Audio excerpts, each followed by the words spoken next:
Hello दोस्तों, कैसे हैं आप सब। जय श्री कृष्ण, राधे राधे।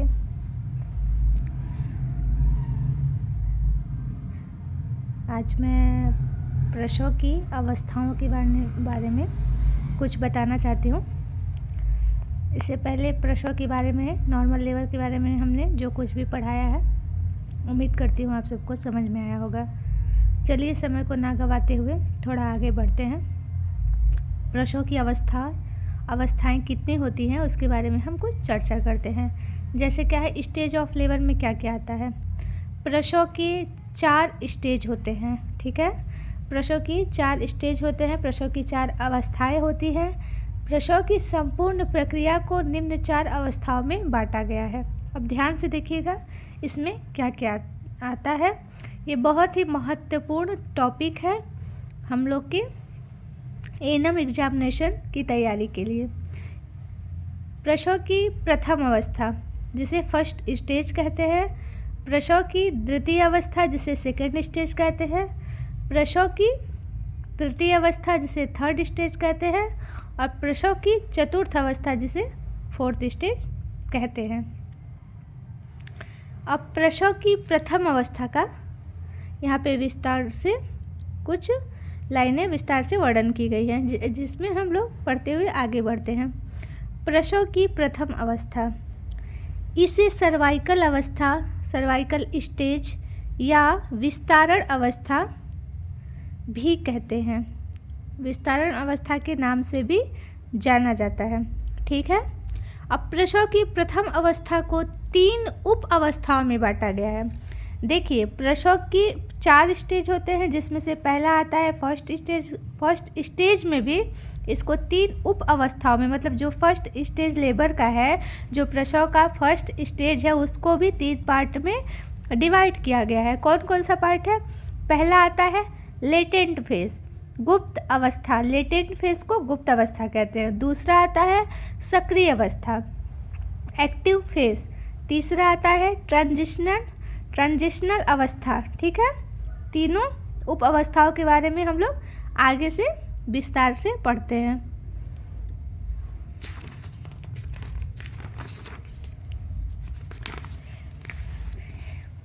यहाँ पे प्रसव की प्रथम अवस्था में जो पहला है गुप्त अवस्था, लेटेंट फेज, इसके बारे में थोड़ा सा हम लोग ध्यान से पढ़ेंगे। यह अवस्था वास्तविक प्रसव पीड़ा, ट्रू लेबर पेन के प्रारंभ होने के साथ शुरू होती है तथा सर्विक्स के लगभग 2.5 सेमी विस्तारण होने तक पूर्ण हो जाती है। ध्यान से देखिएगा इसमें क्या कहा गया है। प्रसव की प्रथम अवस्था में जो पहला स्टेज है, प्रसव की जो पहला स्टेज है, उसमें जो पहला आता है गुप्त अवस्था, लेटेंट फेज में क्या होता है कि इसमें प्रसव पीड़ा जब आरंभ होती है, जब ट्रू लेबर पेन आरंभ होता है, उसके साथ शुरू होती है तथा सर्विक्स के 2.5 सेंटीमीटर विस्तारण होने तक पूर्ण हो जाती है। मतलब ट्रू लेबर पेन स्टार्ट होगा और जब सर्विक्स का डायलेशन 2.5 सेंटीमीटर हो जाएगा तो ये पूर्ण हो जाएगी, ठीक है। अब आगे देखते हैं सक्रिय अवस्था, एक्टिव फेज। इसमें क्या आता है? एक्टिव फेज को हम गतिवर्धन अवस्था भी कहते हैं। गतिवर्धन का मतलब क्या है? गति करना। एक्टिव से आप क्या समझते हैं? किसी भी चीज़ के लिए तैयार हो जाना, एक्टिव हो जाना, ठीक है, तत्पर हो जाना। तो इसे गतिवर्धन अवस्था भी कहते हैं, जो गति करता है, ठीक है, गतिवर्धन अवस्था भी कहते हैं। इस अवस्था की शुरुआत सर्विक्स के लगभग 2.5 सेंटीमीटर विस्तारित होने के साथ होती है तथा सर्विक्स के लगभग 8 सेंटीमीटर तक विस्तारित होने के साथ समाप्त हो जाती है।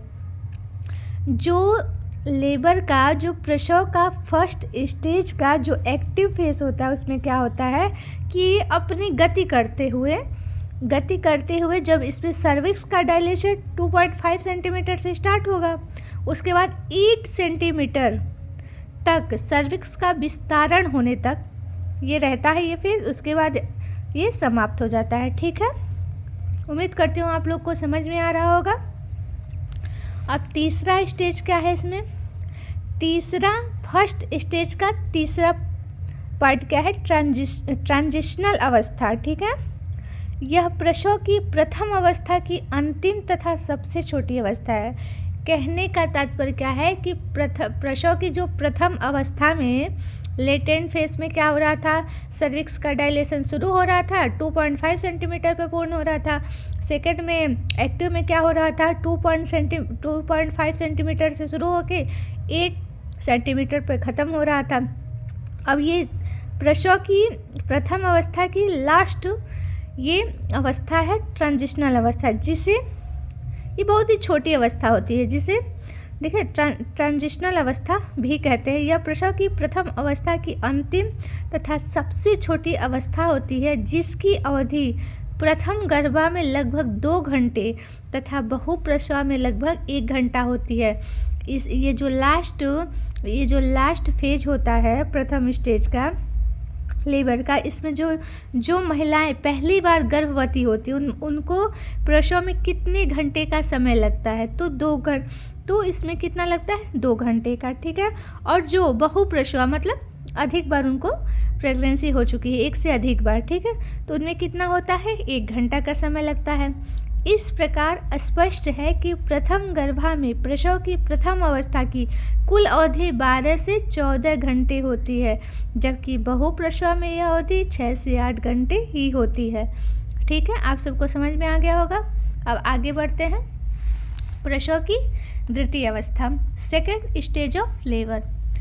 प्रसव की इस अवस्था को निष्कासन अवस्था के नाम से भी जाना जाता है। निष्कासन मतलब क्या होता है, निष्कासन, निकलना किसी चीज़ से, जैसे प्रसव की इस अवस्था को निष्कासन अवस्था, ठीक है। इस अवस्था की शुरुआत सर्विक्स के पूरी तरह विस्तारित हो जाने के साथ हो जाती है तथा जनन नाल से होते हुए गर्भस्थ शिशु के बाहर आ जाने के साथ ही यह समाप्त हो जाती है।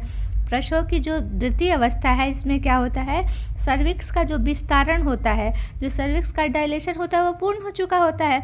उसके बाद क्या होता है, बेबी का डिलीवरी हो जाता है। प्रसव की द्वितीय अवस्था पे बेबी का डिलीवरी हो जाता है। जनन नाल से होते हुए, विजाइना से होते हुए जो शिशु होता है वो बाहर आ जाता है। अब प्रसव की द्वितीय अवस्था को भी 2 उप अवस्थाओं में बांटा गया है। पहला क्या है, प्रोपल्सिव अवस्था। प्रोपल्सिव अवस्था, दूसरा क्या है, एक्सपल्सिव अवस्था, ठीक है। अब प्रोपल्सिव अवस्था और एक्सपल्सिव अवस्था को भी हम विस्तार से पढ़ते हैं। देखिए, प्रोपल्सिव अवस्था में क्या लिखा है, यह अवस्था सर्विक्स के पूरी तरह विस्तारित होने के साथ प्रारंभ होती है तथा गर्भस्थ शिशु के गर्भ प्रस्तुति अंग के पेल्विक फ्लोर तक खिसक जाने पर समाप्त हो जाती है। इसकी लाइनें देखिए कितनी स्पष्ट तरीके से बताई गई है कि जो प्रोपल्सिव अवस्था, सेकेंड स्टेज की जो प्रोपल्सिव अवस्था है, उसमें क्या होता है, सर्विक्स का पूरी तरह विस्तारण हो चुका होता है, उससे वो शुरू होती है। और जो शिशु होता है, ठीक है, जो फीटस होता है वो डिसेंट होके सरक के नीचे कहाँ जाता है, पेल्विक फ्लोर, मतलब पेल्विक में आके नीचे स्थित हो जाता है। मतलब क्या, खिसक जाके वहाँ पे इंगेज्ड हो जाता है आके, ठीक है। बच्चा जो है, बच्चा नीचे खसक कर डिसेंट होके प्रोपल्सिव फेज में ये आगे पेल्विस में फिट हो जाता है, ठीक है। खिसक जाने पर समाप्त हो जाती है। समझ में आ गया आप लोग को। अब देखिए क्या है एक्सपल्सिव अवस्था। एक्सपल्सिव अवस्था में क्या होता है, गर्भस्थ शिशु के जनन नाल से होते हुए बाहर आ जाने के साथ ही अवस्था समाप्त हो जाती है। प्रथम गर्भा में प्रसव की द्वितीय अवस्था की अवधि लगभग 2 घंटे तथा बहुप्रसव में 30 मिनट होती है। एक्सपल्सिव अवस्था में क्या होता है कि बच्चा तो डिसेंट उसी में हो जाता है, प्रोपल्सिव में हो जाता है, और एक्सपल्सिव में क्या होता है, जनन नाल मतलब विजाइना से होते हुए शिशु ये बाहर आ जाता है, ठीक है, डिलीवरी हो जाती है।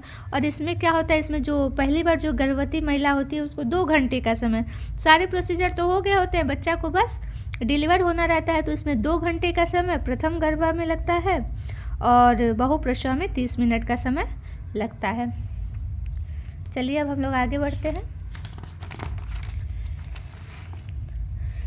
प्रसव की तृतीय अवस्था, ठीक है। अब प्रसव की तृतीय अवस्था, थर्ड स्टेज ऑफ लेबर, कैसे ध्यान से देखिएगा।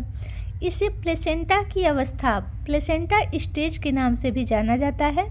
इस अवस्था की शुरुआत गर्भस्थ शिशु के बाहर आ जाने के साथ हो जाती है तथा प्लेसेंटा की डिलीवरी हो जाने के साथ ही यह समाप्त हो जाती है। प्रथम गर्भा तथा बहुप्रसव दोनों में ही तृतीय अवस्था की अवधि लगभग 10 से 15 मिनट ठीक तक होती है और कम से कम 5 मिनट तक होती है। अधिक से अधिक 10 से 15 मिनट, कम से कम 5 मिनट होती है। अब ये देखिए कहने का क्या तात्पर्य है कि प्रसव की जो तृतीय अवस्था है इसे प्लेसेंटा अवस्था भी कहते हैं। मतलब इसमें प्लेसेंटा आउट होता है, डिलीवरी सेकेंड स्टेज में हो जाती है, थर्ड स्टेज में प्लेसेंटा बाहर निकलता है। और इस अवस्था की शुरुआत कब होती है? जब शिशु का डिलीवरी हो जाता है, जब गर्भस्थ शिशु बाहर आ जाएगा उसके बाद ये अवस्था स्टार्ट होती है और डिलीवरी और प्लेसेंटा की डिलीवरी हो जाने के बाद ये समाप्त हो जाती है। इसमें प्रथम गर्भा में हो या बहुप्रसवा हो, दोनों में, दोनों ही फेज में, दोनों ही केस में 10 से 15 मिनट अधिकतम समय लगता है प्लेसेंटा की आउट होने में और कम से कम समय 5 मिनट लगता है। ठीक है। अब प्रसव की चतुर्थ अवस्था देखते हैं, फोर्थ स्टेज ऑफ लेबर। प्रसव की इस अवस्था को अवलोकन अवस्था या रिकवरी अवस्था के नाम से भी जाना जाता है। इस अवस्था की अवधि 1 घंटा के तक लगभग होती है। ठीक है। प्रसव की जो चतुर्थ अवस्था है इसे अवलोकन अवस्था, अवलोकन का मतलब क्या है? जब बच्चे का जन्म हो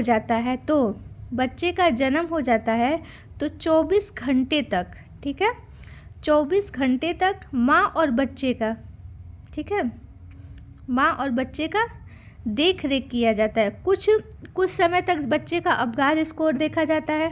ठीक है। माँ की देख रेख, माँ को ब्रेस्ट फीडिंग के बारे में बताया जाता है, या फिर माँ में कोई एबनॉर्मलिटी तो नहीं है, कोई दिक्कत तो नहीं हो रही है, पीपीएच की तो दिक्कत नहीं है, जो भी है बच्चे माँ और शिशु को 1 घंटे तक स्पेशल तरीके से ट्रीट किया जाता है। अगर सीरियस केस ना है तो ठीक है, अगर सीरियस केस है, कोई भी एबनॉर्मलिटी माँ या शिशु में देखी जाती है तो तुरंत जिला स्तर पर, मतलब जो भी है, माता को रेफ़र किया जाता है या बच्चे को, या फिर उसका ट्रीटमेंट कराया जाता है। प्रसव की चतुर्थ अवस्था को अवलोकन अवस्था भी कहते हैं। रिकवरी मतलब माता और शिशु, कहने का तात्पर्य यह है कि माता और शिशु का स्पेशल उस समय देख रेख की जाती है प्रसव की चतुर्थ अवस्था में। ठीक है। आज का ये सेक्शन यहीं समाप्त होता है। उम्मीद करती हूँ कि आपको ये क्लास समझ में आया होगा और इसी के साथ चलिए सबको बाय बाय, राधे राधे, जय श्री कृष्ण।